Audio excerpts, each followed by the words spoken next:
let's go ahead and make this calzone. As you saw from the opening picture today, we got salami, spinach, some mushrooms, garlic, and of course some Monterey Jack cheese. And the true definition of the calzone is to make sure that you got ricotta in it. Because, I don't know, I guess if you don't have ricotta, it's probably a stromboli or a folded pizza or something to that extent. So, make sure to get your ricotta in there for your calzone. Now, I am quite a big fan of the ricotta, as you may have seen from my previous videos. So I am not afraid to put a nice thick old smear, a nice layer down here of good old ricotta, because I don't know, there's not a whole lot of things you can use ricotta for. I mean, you can get creative, but for me, you know, I bought this ricotta, so mostly just to make all these calzones. Use it for a few other things, but primarily I just wanted to show you guys, all you viewers there at home, how to make some awesome, delicious homemade pizza stuffs. One of those being the calzone. Excellent. So as you can see, nice layer on the bottom.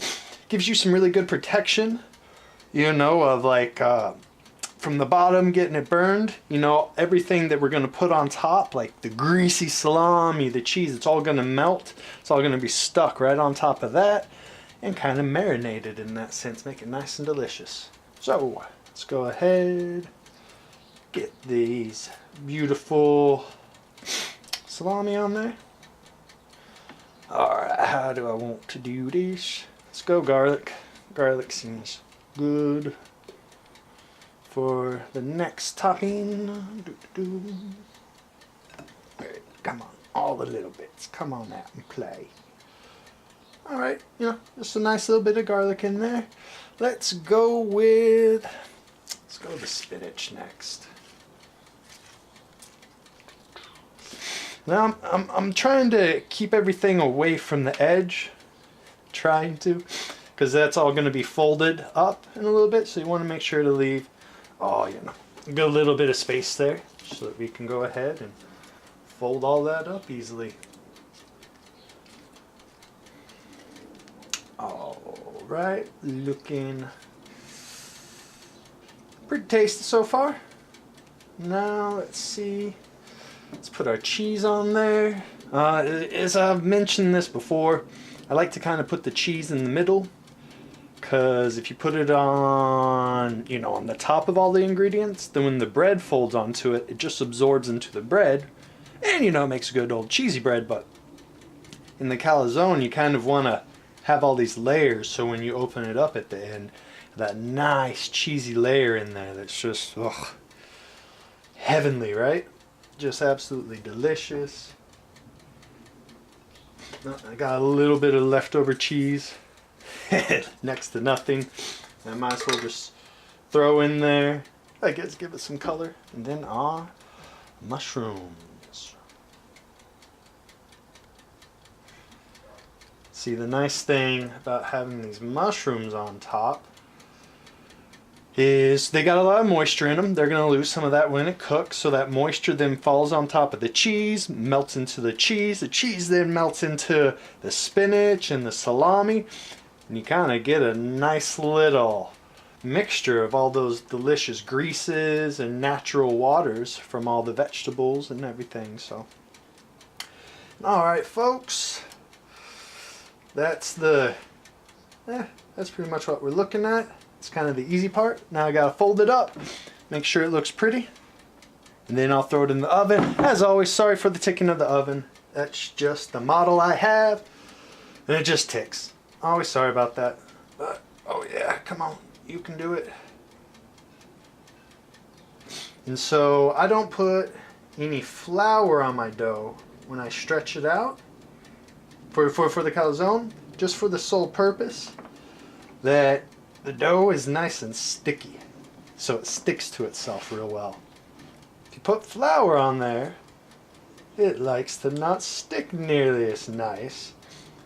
And then what that ends up doing is you don't get this good seal.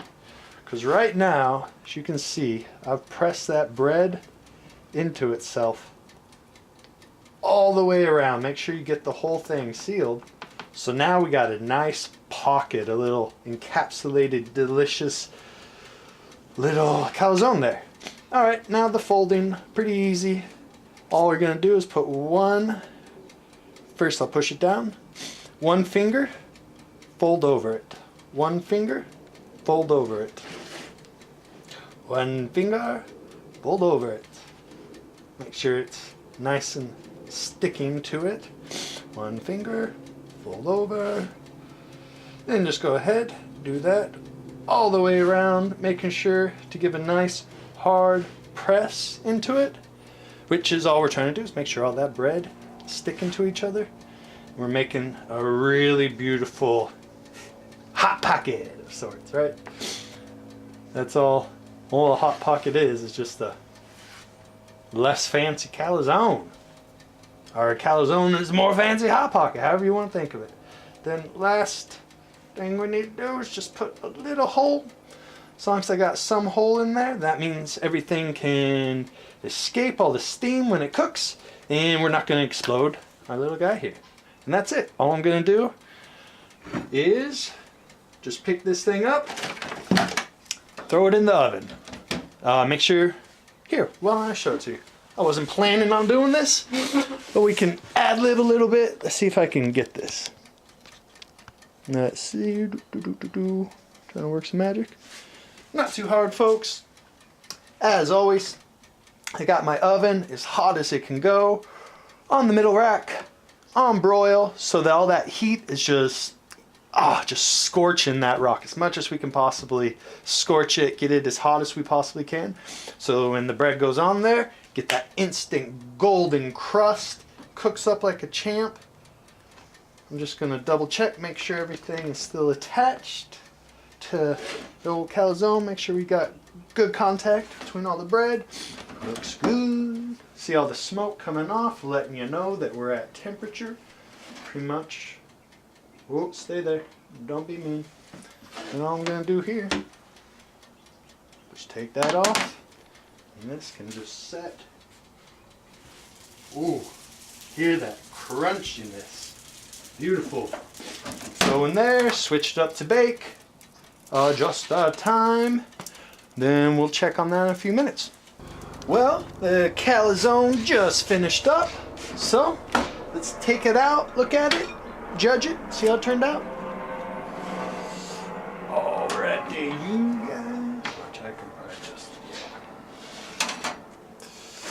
So, that's why we're looking. You can kind of see the thinner spots of the dough, where then the thicker spots where it got a little darker. Then you can see all along the edge, it stayed attached enough to kind of keep the whole convection effect inside, but it did come apart there a little bit. Didn't look as pretty, but it stayed attached, and that's why, you know, I made sure to press it down and keep it attached. So nice. Just for that fact that now we can cook up, be a beautiful pizza. So, alrighty, let's go. Give her a nice cut. Look at the inside here. Beautiful browning on the bottom. As you can see in there. Yeah, just gorgeous. That nice middle layer of all that cheese is still there. And see how everything sticks to the top of the crust? That's why I don't stick the cheese on top, because even the mushrooms stick to the top. And when I do that, hopefully you can see this real nice. So when I do that, you know, make sure that you have all these beautiful layers in the middle here to go and eat. So turned out great.